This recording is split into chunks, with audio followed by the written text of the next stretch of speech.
আমার সামনে স্বয়ং রকি দাঁড়িয়ে আছে, পকেটে 2 হাত গুজে। এ কি, আমি এখানে কেন? আর আপনিই বা এখানে কেন? তুমি এখনো বুঝতে পারছো না তুমি এখানে কেন আর আমি এখানে কেন? তবে শুনো, তুমি তো আমার কথা শুনোনি, তাই আমি তোমাকে কিডন্যাপ করে এখানে নিয়ে এসেছি। কি এত দরকার আপনার আমার সাথে যে আপনাকে আমায় কিডন্যাপ করে নিয়ে আসতে হলো? আমার তো আপনার সাথে তেমন দরকার নেই, আর আমাকে এখান থেকে যেতে দিন। তা না হলে কি? কি করবে কি তুমি? আমি কি তোমাকে ছেড়ে দেওয়ার জন্য কিডন্যাপ করেছি নাকি? বাঁকা হেসে। মানে? তাহলে কিসের জন্যে? আমি জানি আদনান দেশে ফিরছে, তাই যত তাড়াতাড়ি সম্ভব তোমাকে বিয়ে করে আমার করে নিতে হবে। মনে মনে আমি তোমাকে আজ বিয়ে করব, আর যদি তুমি আমায় বিয়ে না করো তাহলে তোমায় নিয়ে অনেক দূরে চলে যাব, আমি অনেক দূরে। এখন তুমি তাড়াতাড়ি রাজি হয়ে যাও তো। জীবনেও না। আমি আপনাকে জীবনেও বিয়ে করব না। আর আপনিই বা কেন আমায় বিয়ে করতে চাইছেন? কেন? তুমিই তো আমায় বিয়ে করতে চাইতে। তাছাড়াও আমি তোমাকে খুব ভালোবাসি সামান্তা, খুব ভালোবাসি। কি করিনি তোমার জন্য? সব করেছি, সব। হ্যাঁ, আমি বলেছিলাম আপনাকে বিয়ে করব, বাট এটা আমি সিরিয়াসলি বলিনি, আদনান ভাইয়াকে রাগানোর জন্য বলেছিলাম। আর কি করেছেন আপনি আমার জন্য? আমার জানা মতে আপনি আমার জন্য কিছুই করেননি। আর আপনি আমাকে ভালোবাসেন এটাই বা কি করে বিশ্বাস করব আমি? তোমাকে আর আদনানকে আলাদা করে দিয়েছি, সেটা কি কিছুই না? ভালোবাসি বলেই আমি আদনানকে তোমার থেকে দূরে সরিয়ে দিয়েছি, কারণ ওকে তোমার সাথে দেখলে সহ্য হয় না আমার। রেগে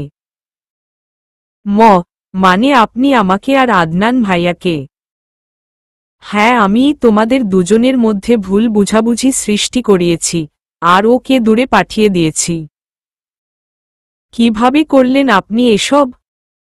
আপনি বললেন আর ভাইয়াও মেনে নিল। রকি আমার সামনে রাখা একটা চেয়ারে বসে বলল, শুনো তবে। তোমার ভিডিও দেখিয়ে ব্ল্যাকমেইল করেছি। সেই ভিডিওতে তুমি কাপড় চেঞ্জ করছিলে আর তোমার শরীরের অনেক অংশই দেখা যাচ্ছিল। প্রথমে আমি আদনানকে খুব ভালোভাবে বুঝাতে চাইছিলাম, বাট সে আমার কথা কানেই নেয়নি।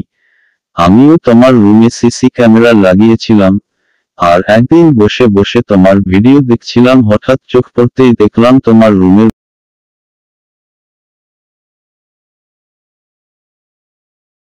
বাম পাশে আরেকটা কি যেন দেখা যাচ্ছে। ভালো করে জুম করে দেখলাম, এটা একটা ক্যামেরা। ব্যাস, পেয়ে গেলাম ভুল বুঝানোর আরেকটা উপায়। আদনান নাকি কিছুতেই তোমায় ছাড়বে না। তারপর আমি ওকে বাধ্য হয়ে তোমার চেঞ্জ করার ভিডিও দেখিয়েছিলাম, আর বলেছিলাম এটা ভাইরাল করে দিব। তারপর রকি কি কি প্ল্যান করেছিল সব খুলে বলল। আমার হাত পা এখনো বাঁধা, তা না হলে এতক্ষণে চর বসিয়ে দিতাম ব্যাটার গালে।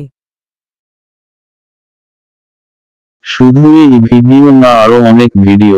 এখন তুমি যদি রাজি না হও তো আমি ভিডিও সত্যি সত্যি ভাইরাল করে দিব। তুই কি ভেবেছিস আমি তোকে বিয়ে করব? আরে তোর মতো জানোয়ারের দিকে তাকালেও পাপ। তোর জন্য আমি আদনান ভাইয়াকে ভুল বুঝেছি। ভাইয়া আমাকে বারবার বলার চেষ্টা করেছে, ভাইয়া আমার সম্মান বাঁচানোর জন্য তোর কথা শুনেছে, কিন্তু আমি কিছুতেই তোর কথা শুনব না। নিজের সম্মানের কথা ভেবেও না। তোর বাপ মাও আমার কাছে তোকে বিয়ে দিবে না, কারণ তুই রাজি না, তাই। আমি জানি তুইও বিয়ে করবি না, তাই তোকে সোজা তুলে নিয়ে এসেছি। রেগে এতই যখন ভালোবাসিস তাহলে আমার হাত পায়ের বাঁধন খুলে দিচ্ছিস না কেন? তুই কি বুঝতে পারছিস না আমার যে কষ্ট হচ্ছে? ও তুই বুঝবি কি করে? তুই কি আমায় সত্যিকারের ভালোবাসিস নাকি? আমার কথা শুনে রকি এগিয়ে এসে আমার হাত পায়ের বাঁধন খুলে দিল। বাঁধন খোলার সাথে সাথেই আমি ওকে কষিয়ে চর বসিয়ে দিলাম। তোর মতো ছেলেকে কিছুতেই বিয়ে করব না আমি। কি মনে করেছিস এসব করলেই আমি তোকে মেনে নিব? কখনো না। আমার মনে শুধু আদনান ভাইয়াই আছে, আর থাকবেও। তোর মতো নিকৃষ্ট মানুষ আমি দুটো দেখিনি। আমাকে এখান থেকে যেতে দে বলছি। রকি রেগে তেড়ে এসে আমার চুলের মুঠি ধরল। তোকে তো বিয়ে করতেই হবে, আর আজই। তারপর আমার চুলের মুঠি ছেড়ে দিয়ে একটা বক্স এনে আমার হাতে দিয়ে বলল, এখানে শাড়ি আর অর্নামেন্টস আছে, এগুলো পরে নিবি। আমি বাজারে যাচ্ছি, এসে যাতে দেখি তুই রেডি হয়ে গেছিস। রকি বেরিয়ে গেল, দরজাটাও তালা মেরে গেছে। খিদেও মরে যাচ্ছি আমি, ফোনটাও আমার হাতে নেই। ওই রকির কাছে আছে বোধহয়। আমি এই রকিকে কিছুতেই বিয়ে করব না। আদনান ভাইয়া ঠিকই বলতো এই রকি মোটেও ভালো না। কেন যে তখন ভাইয়ার কথা শুনলাম না? যদি শুনতাম তাহলে হয়তো আজ এই দিনটি দেখতে হতো না। কালো হুডি পরে কানে ব্লুটুথ লাগিয়ে হাতে ব্রিফকেস নিয়ে এগিয়ে আসছে আদনান। আজই সে বাংলাদেশে পা রেখেছে। হ্যালো জিসান, সামান্তার কি খবর? ভাই, সামান্তা আপুকে কাল থেকে পাওয়া যাচ্ছে না। ভার্সিটি থেকে ফিরছিলেন, তারপর আর বাড়িতে যাননি। কি হ হ হ। আচ্ছা আমি আসছি, তুই তাড়াতাড়ি আমার বাংলোতে চলে আয়। রকি সামান্তার কিছু করেছে। আর তোকে যে বলেছিলাম ল্যাপটপ নষ্ট করতে, সেটা করেছিস? হ্যাঁ ভাই, কাল আমি রকির বাড়িতে গিয়েছিলাম। তারপর ওর মাকে বললাম রকি আমায় পাঠিয়েছে ল্যাপটপ ঠিক করার জন্য, তবে আমি নষ্ট করিনি। তাহলে কি করেছিস? ল্যাপটপ নিয়ে এসেছি। আমার মনে হয় রকি এত কাঁচা খেলোয়াড় নয়, ওর ফোনেও বোধহয় অনেক সিক্রেট আছে। জানি আমি। আচ্ছা রাখছি, তাড়াতাড়ি চলে আসিস।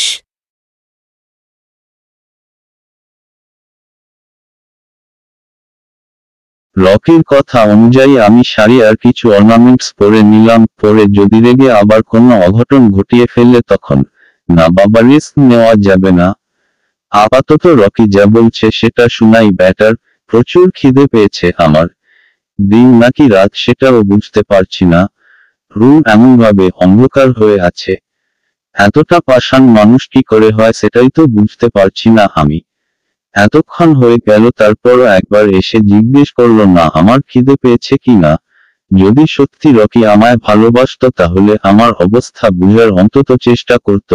ও কি সত্যি আমায় ভালোবাসে নাকি কোনো রিভেঞ্জ নিচ্ছে আমার উপর? এখান থেকে যে পালাবো সেই সুযোগটাও নেই। কোথায় বন্দি করে রেখেছে কে জানে। আমি আলো ঢাকায় আছি তো। রকি যদি আমায় বিয়ে করে ফেললে তখন কি করব আমি? এখান থেকে তো পালাতেও পারবো না, দরজা জানালা সব বন্ধ। আজ খুব আদনান ভাইয়ার কথা মনে পড়ছে। ভাইয়া কি জানে আমার যে বিয়ে হতে যাচ্ছে? ভাইয়া কি আটকাতে আসবে না?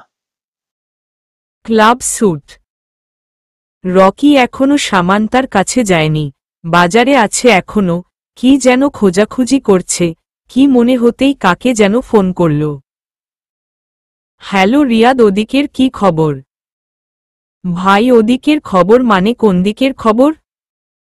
আদনানের কথা বলছি আমি। আদনান এখন কি করছে?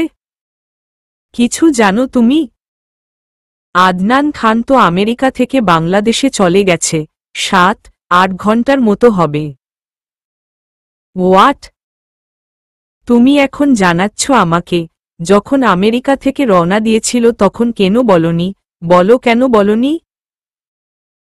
কোথায় ছিলে তুমি? Damn it! তোমাকে আমি আমেরিকায় কি জন্যে পাঠিয়েছিলাম? তুমিও চলে এসো, তারপর তোমাকে মজা দেখাচ্ছি। রেগে আদনান তার বাংলোতে বসে জিসানের সাথে কথা বলছে। তার এই বাংলোর খবর জিসান ছাড়া আর কেউ জানে না, ইভেন ওর ফ্যামিলির কেউও না।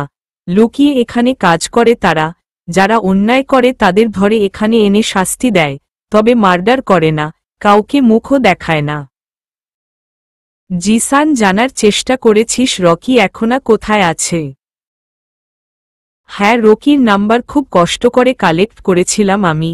এখন ওর নাম্বার ট্র্যাক করছি, দেখি লোকেশন কোথায় দেখায়। একই ভাই, ওর লোকেশন তো উত্তরার দিকে ইন্ডিকেট করছে। তার মানে ও উত্তরায় আছে। ভাই, আমাদের এখনই যেতে হবে।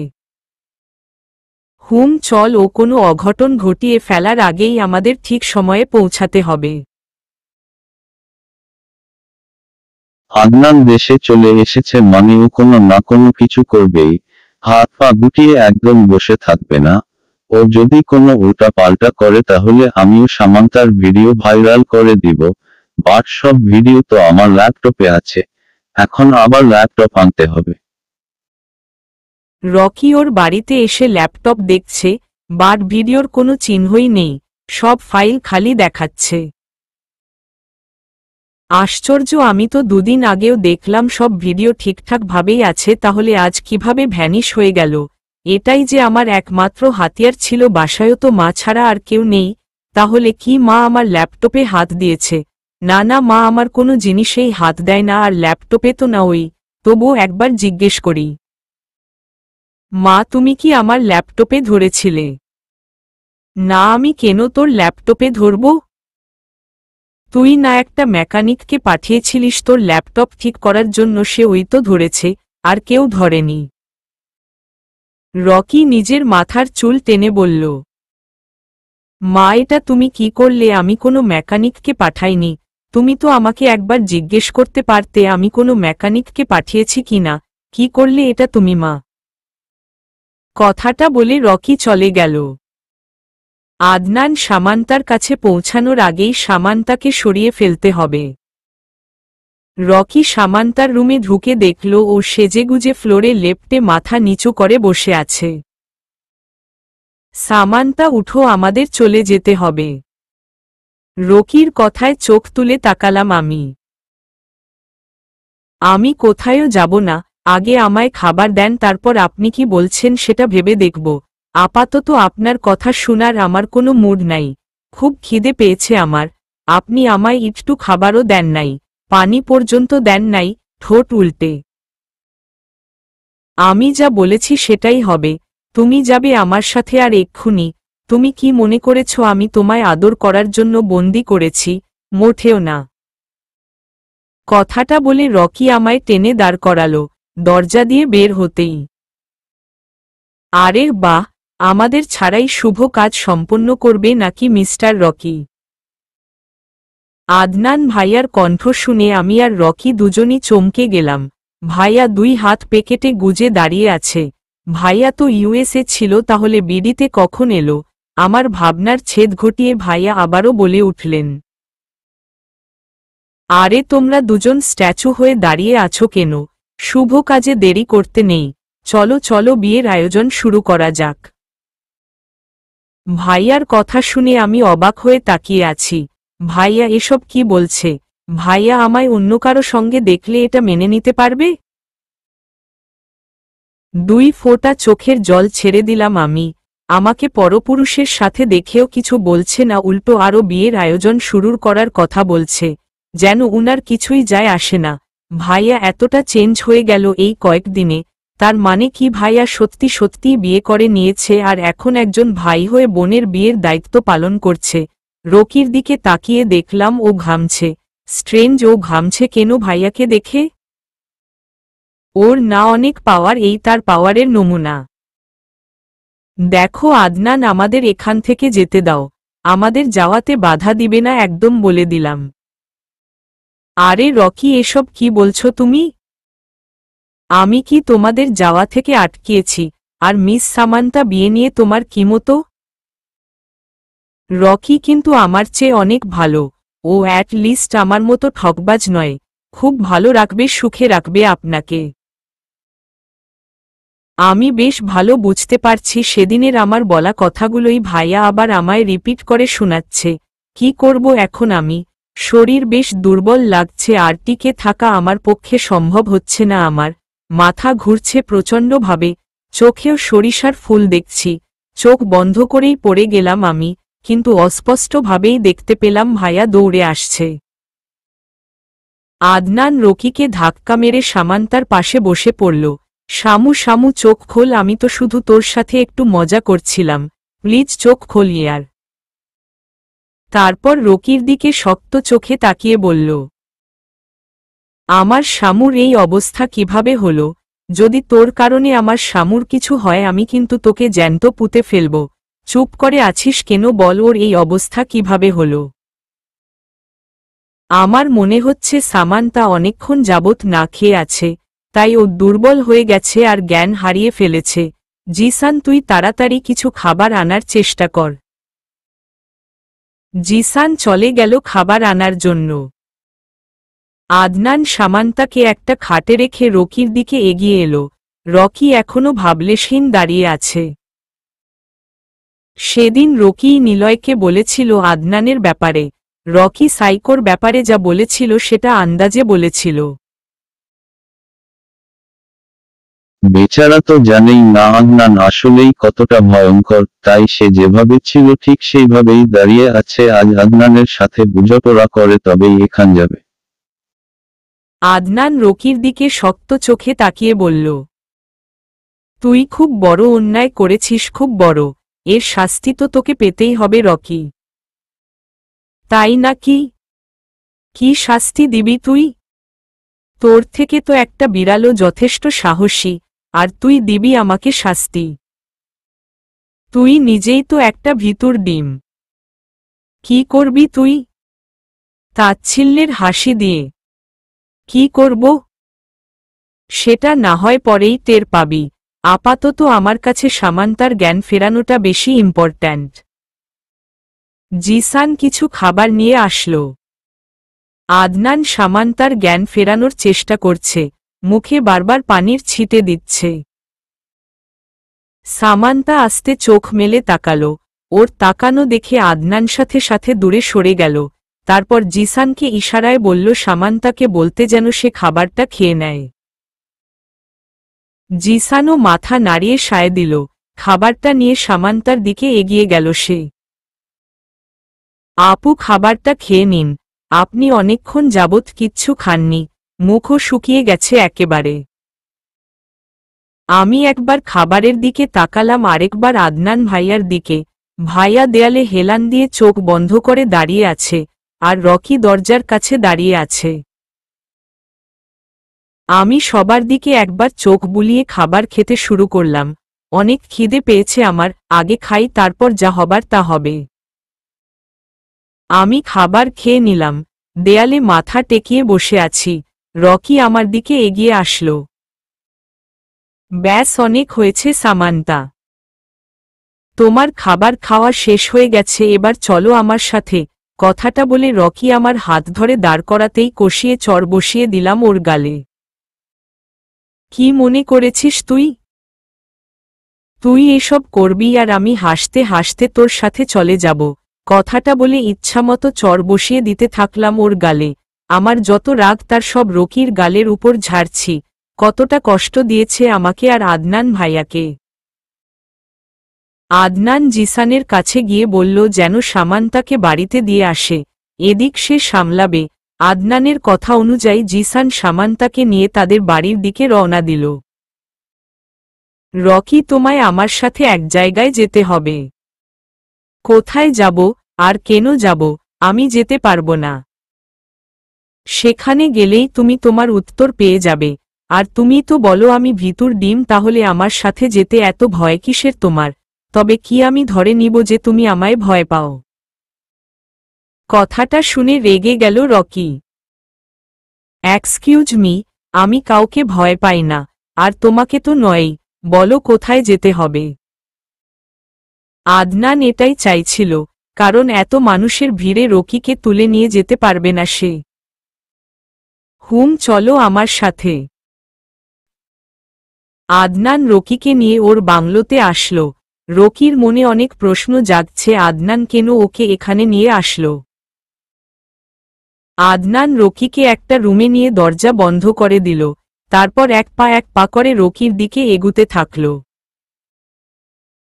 এ কি আদনান, তুমি দরজা বন্ধ করলে কেন? আর এই রুম এত অন্ধকার কেন?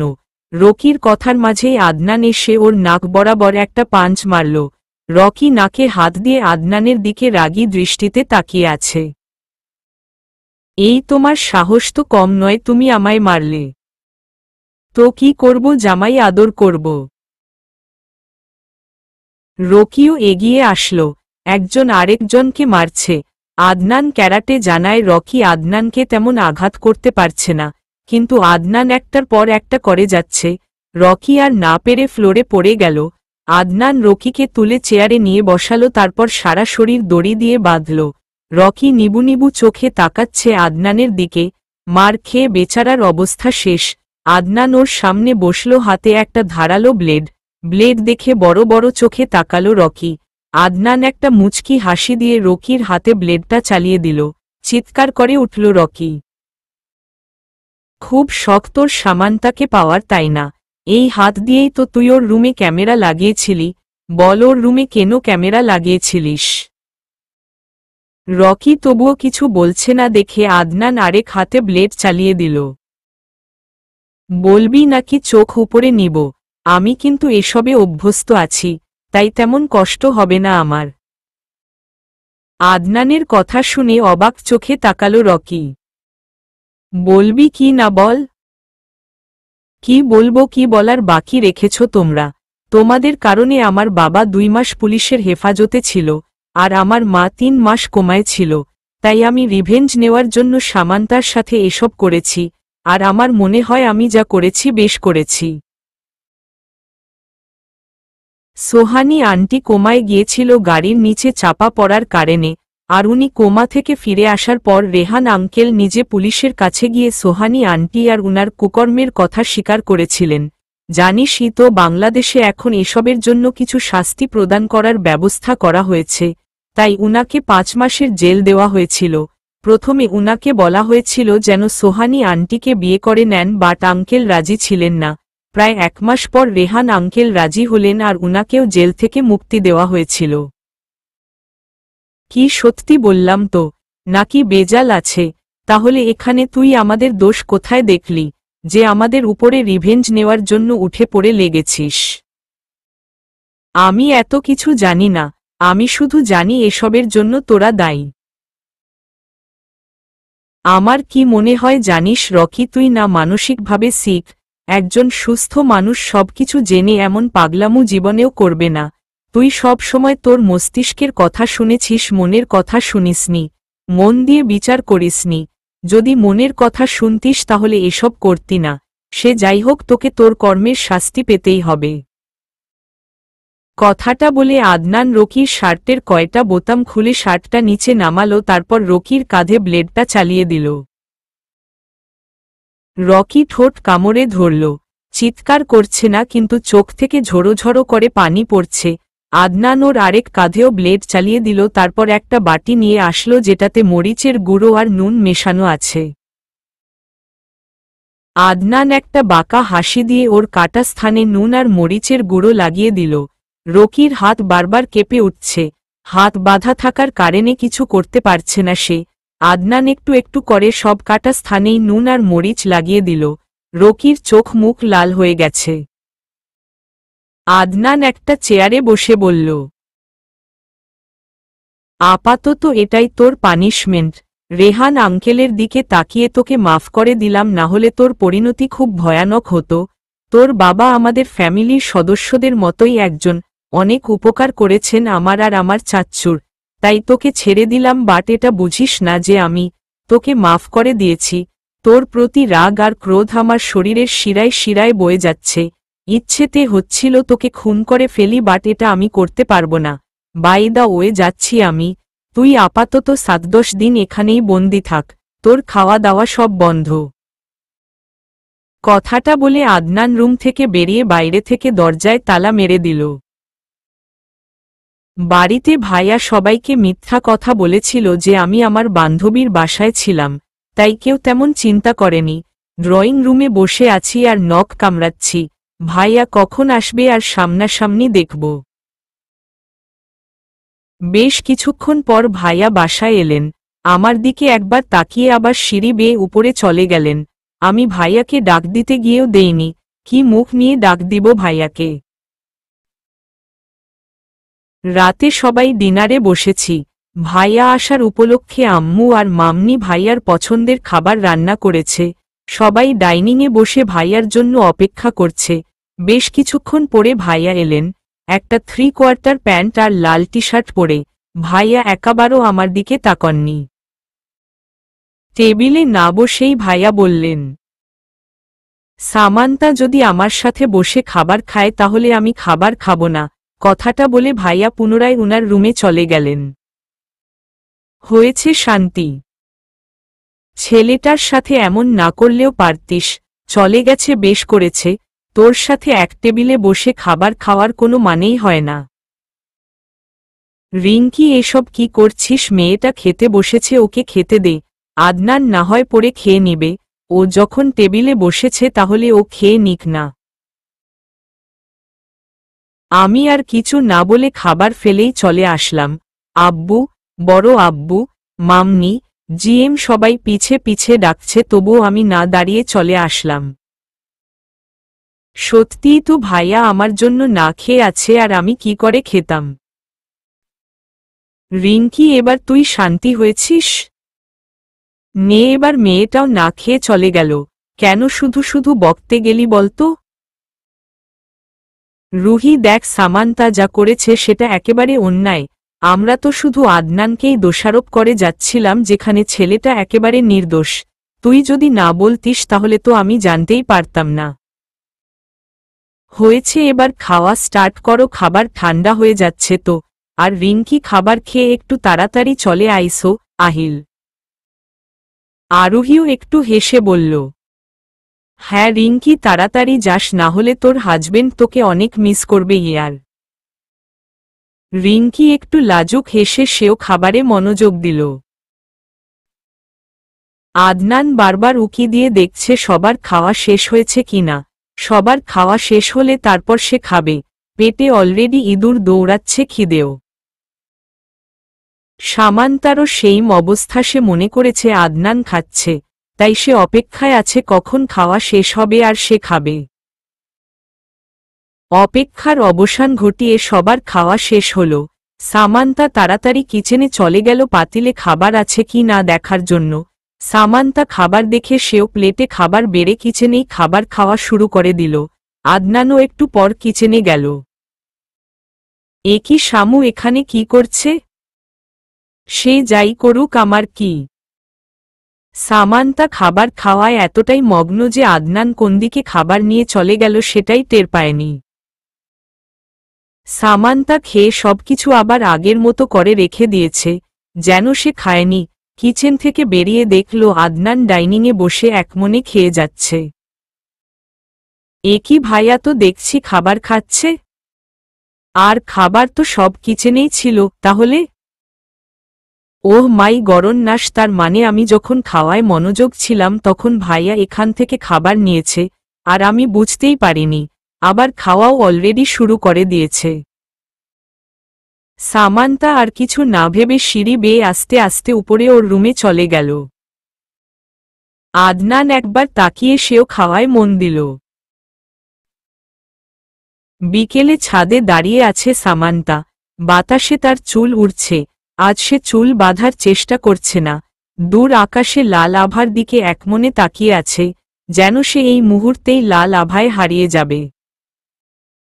ছাদে কারো উপস্থিতি টের পেয়ে পিছনে তাকালো সামান্তা।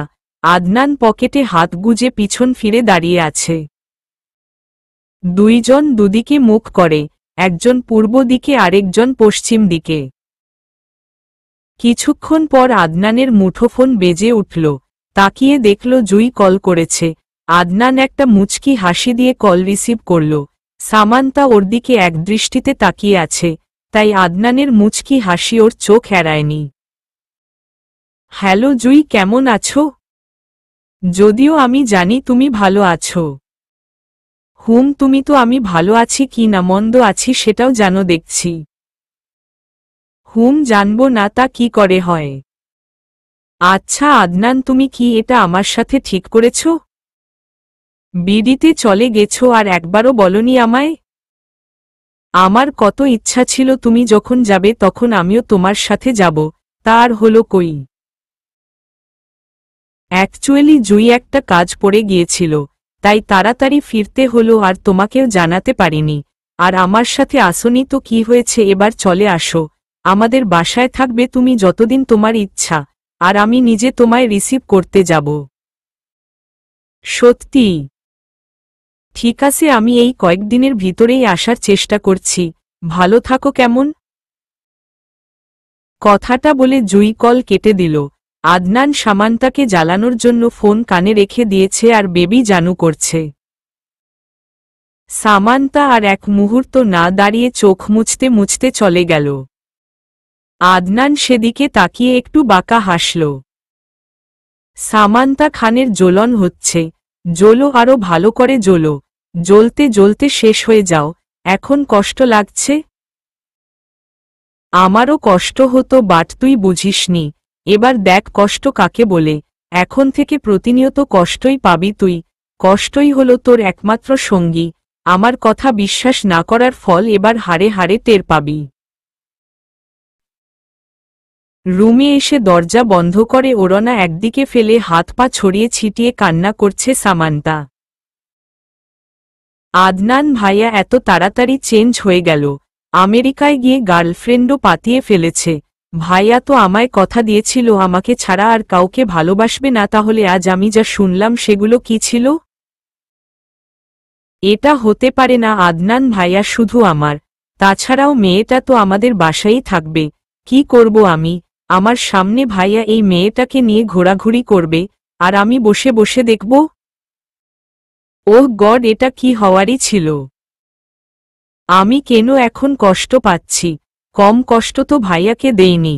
এখন বুঝতে পারছি ভাইয়া কত কষ্ট পেয়েছিল। আমি আর ভাবতে পারছি না। মাথাটা ভালো মতনই ধরেছে। এখন আপাতত কড়া করে লিকারের চা খেতে হবে, বাকি কান্না না হয় রাত্রে কাঁদব। সামান্তা কিচেনে চলে গেল চা খাওয়ার জন্য। সেখানে আরোহী আর রিঙ্কি দুজনে বসে সবজি কাটছে। সামান্তাকে দেখে দুজনেই চেয়ে রইল ওর দিকে। চোখ কেমন ফলে গেছে ওর। সামান্তা দুজনের দিকে একবার তাকিয়ে ঠাস করে পাতিলটা বসিয়ে দিল চুলায়। এরকম ঠাসঠুস করে তাকের উপর থেকে চা পাতা নামাচ্ছে, চিনি নামাচ্ছে, যেন সব রাগ সে এসবের উপরে ঢালছে। Samanta, are you okay? আরোহী: হ্যাঁ মাম্নি, আমি একদম ঠিক আছি। জাস্ট মাথা ব্যথা করছিল তাই চা বসিয়েছি। তোমরা কি চা খাবে? না, আমরা এখন খাবো না, রান্না বান্না শেষ করে তারপর আমরা খাবো। রিঙ্কি: ওকে। সামান্তা চা ছেঁকে কাপে নিতেই আদনানের আগমন। মা, চা হবে। তোর কি হলো, আজ এমন টাইমে চা চাইলি যে? আসলে মা, ভেবেছিলাম চা খাবো আর আজকের গোধূলি দেখব তাই। সামান্তা বানিয়েছি, ওর কাছ থেকে একটু নিয়ে নে। আমি কারো বানানোটা খাবো না। তোমরা যখন বিজি তাহলে আমিই বানিয়ে নিচ্ছি। আমারও টেকা পড়ে নাই কাউকে হুদাই চা বানিয়ে খাওয়াবো। কথাটা বলে সামান্তা একটা ভেঙচি কেটে চলে গেল। অসভ্য মেয়ে। তা আদনান, আজ তুই চা বানাচ্ছিস, পারবি তো? রিঙ্কি: কেন ছোট আম্মু, আমাকে কি তোমাদের কাছে অকর্মা মনে হয়? আমি চা বানাবো আর সবার জন্য। সবাই খেয়ে আমার প্রশংসা না করে পারবে না বলে দিলাম। আদনান সবার জন্য বেশি করে দুধ দিয়ে চা বানালো। আদিলের মা, বাবা আদিল, আহিল, রিঙ্কি, আরোহী, আয়েশা সবার জন্য বানিয়েছে। আদিলও আর আহিল তো অবাক চোখে আদনানকে দেখছে। যে গরম পানি পর্যন্ত করতে পারে না সে নাকি চা বানিয়েছে। ব্যাপারটা হজম করতে বেশ সময় লাগছে তাদের কাছে। এ কি, তোমরা আমাকে দেখছ কেন? পরে দেখো, দেখার জন্য আরো সময় আছে। আগে চা খাও, নইলে ঠান্ডা হয়ে যাবে। আয়েশা মুখে চা দিয়ে বলল, ভাইয়া তুমি খুব মজা করে হরলিক্স বানাও। মা, তুমি এখন থেকে হরলিক্স বানাবে না, ভাইয়া বানাবে। ভাইয়া খুব মজা করে হরলিক্স বানায়। আয়েশার কথা শুনে সবাই হেসে দিল। ওই, আমি এটা চা বানিয়েছি, হরলিক্স না। আদনানের দাদিও চা মুখে দিয়ে হেসে ফেললেন। দাদু ভাই, এটা তো হরলিক্সই। এমন মিষ্টি আর দুধ দিয়েছ। যাই হোক, তুমি প্রথম প্রথম বানিয়েছ তাই এমন হয়েছে, পরের বার ঠিক হবে। সামান্তা উপর থেকে সবাইকে দেখছে। সবাই কত সুন্দর হাসছে, মাতছে, শুধুমাত্র আমি ছাড়া। যদি আমি সেদিন ভাইয়াকে বিশ্বাস করতাম তাহলে হয়তো এই হাসি খুশির মাঝে আমিও উপস্থিত থাকতাম। একটা দীর্ঘশ্বাস ছেড়ে চলে গেল সামান্তা। আদনান সবার দিকে একবার তাকিয়ে বলল, আমি তোমাদের একটা কথা বলতে চাই। বলো শুনি। আদিল, অ্যাকচুয়ালি কাল আমার সব কলেজের ফ্রেন্ডরা আসছে, ওরাই আসতে চাইছে।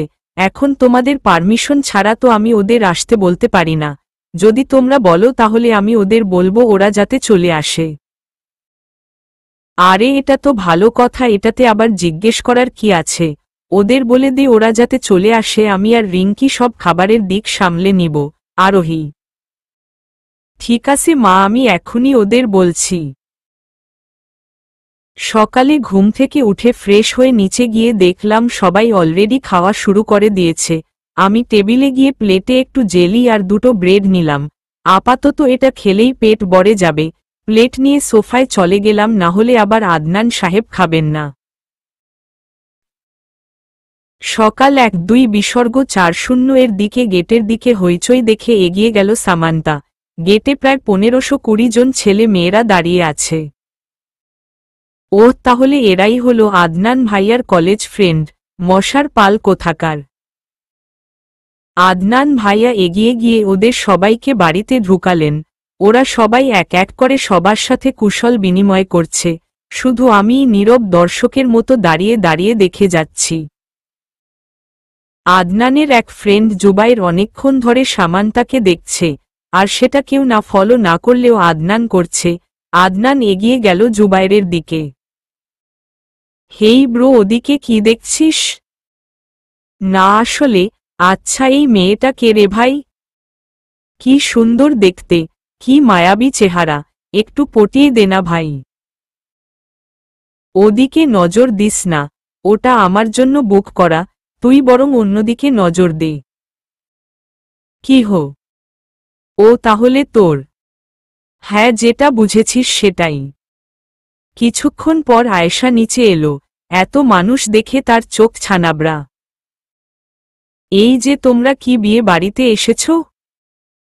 আয়েশার কথা শুনে সবাই আয়েশার দিকে তাকালো।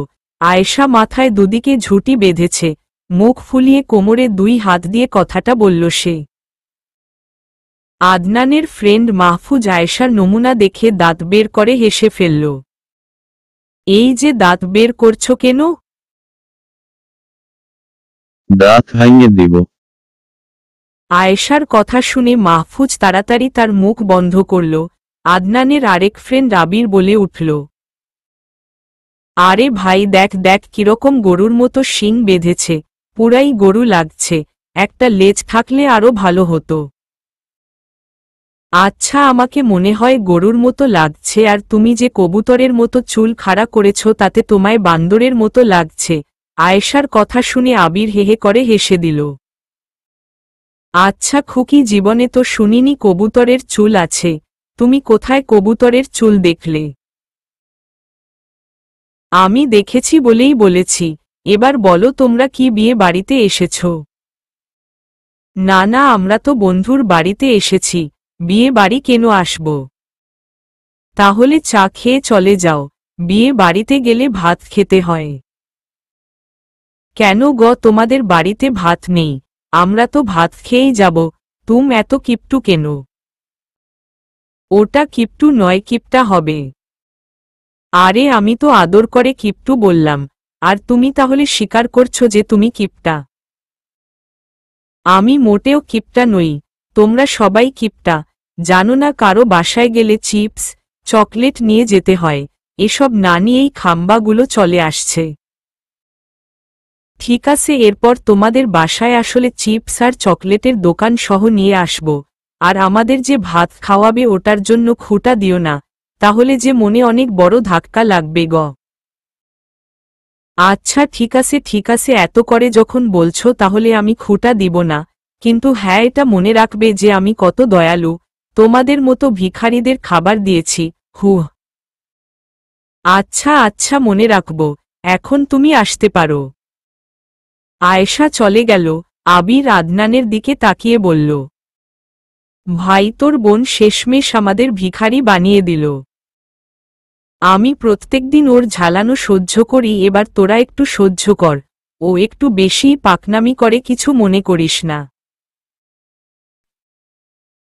আরোহী আর রিঙ্কি সবাইকে ডেকে লাঞ্চ করার জন্য ডাইনিংয়ে নিয়ে গেল। সামান্তা কিচেনেই দাঁড়িয়ে আছে। আরোহী ওকে আদনানদের সাথে বসতে বলল, কিন্তু সামান্তা গেল না। চুলায় একটা পাতিল বসিয়ে দিয়ে পানি ঢালল। নুডলস বানিয়ে খাবে সে। কি সামান্তা, তুমি ডাইনিংয়ে যাও, লাঞ্চ করবে তো? না মাম্নি, আমি লাঞ্চ করব না। আমার নুডলস খেতে খুব ইচ্ছে করছে, তাই নুডলসই খাবো। খাওয়ার মধ্যেই আদনানের মুঠোফোন বেজে উঠল। জুই কল করেছে। হ্যালো জুই। হ্যাঁ আদনান, তুমি একটু এয়ারপোর্টে আসতে পারবে? এয়ারপোর্টে? কিন্তু কেন?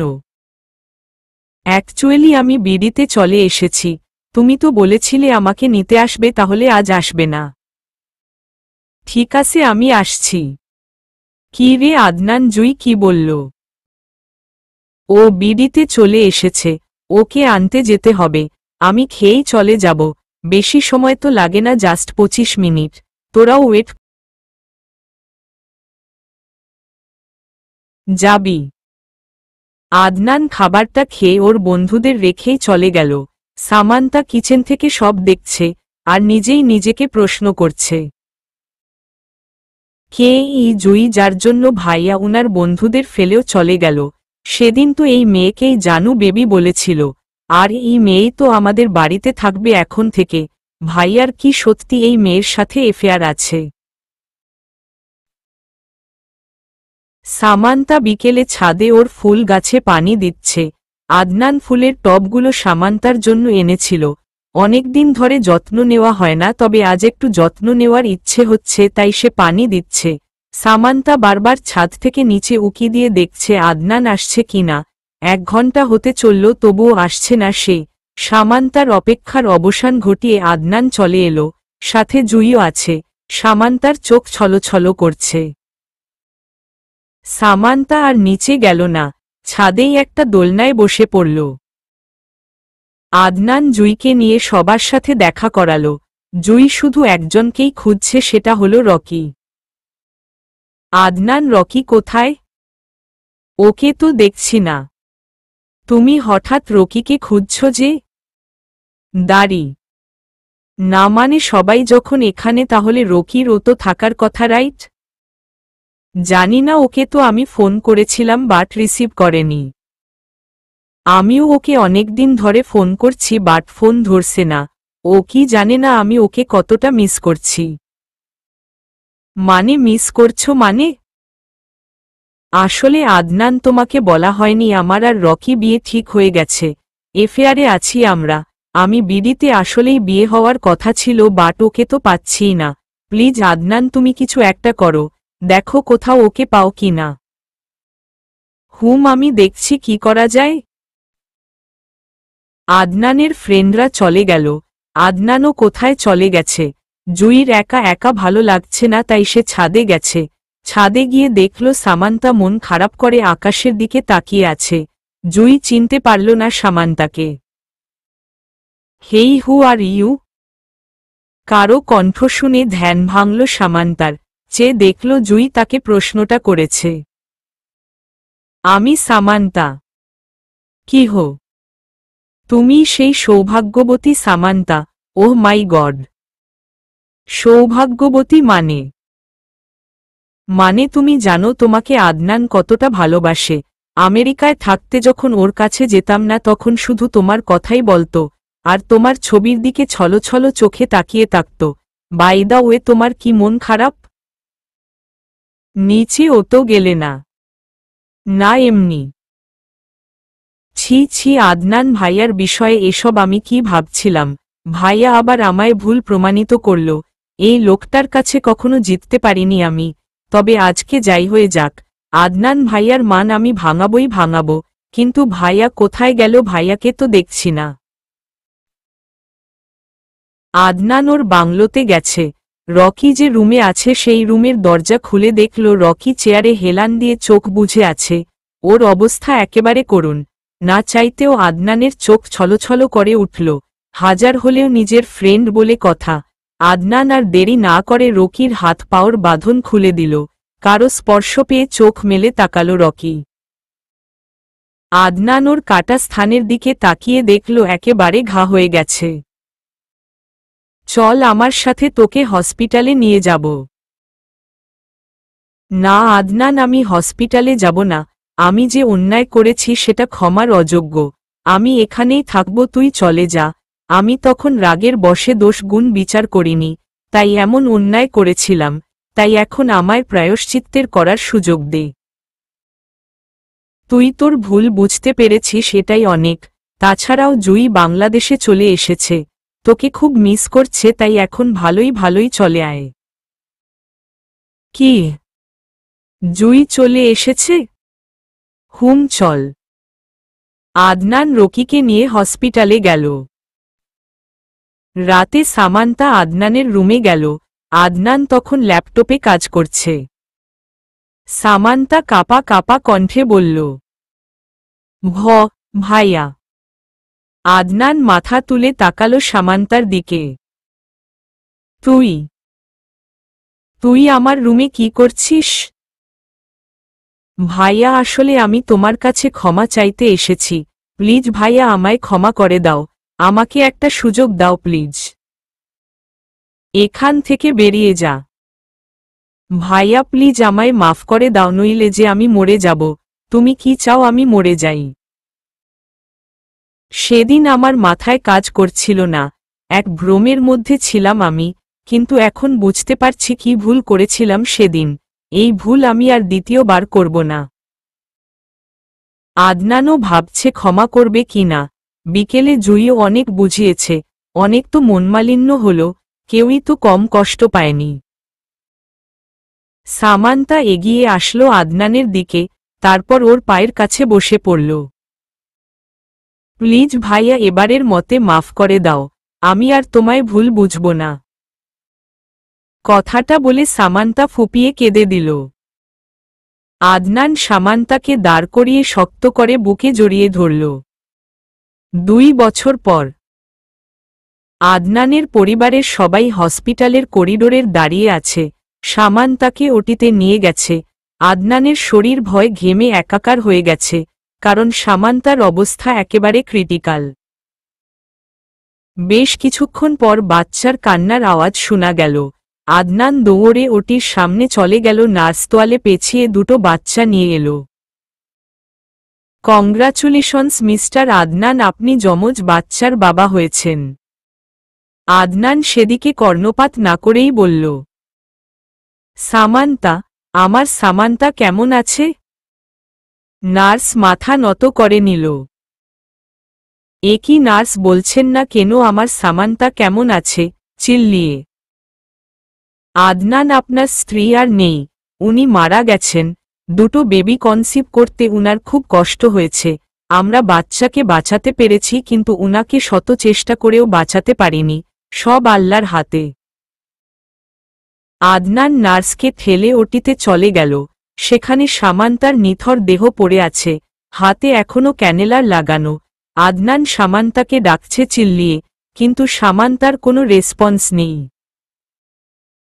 শামু প্লিজ উঠো, দেখো আমাদের দুটো মেয়ে হয়েছে। প্লিজ শামু, তুমি আমাদের এভাবে একা ফেলে চলে যেতে পারো না।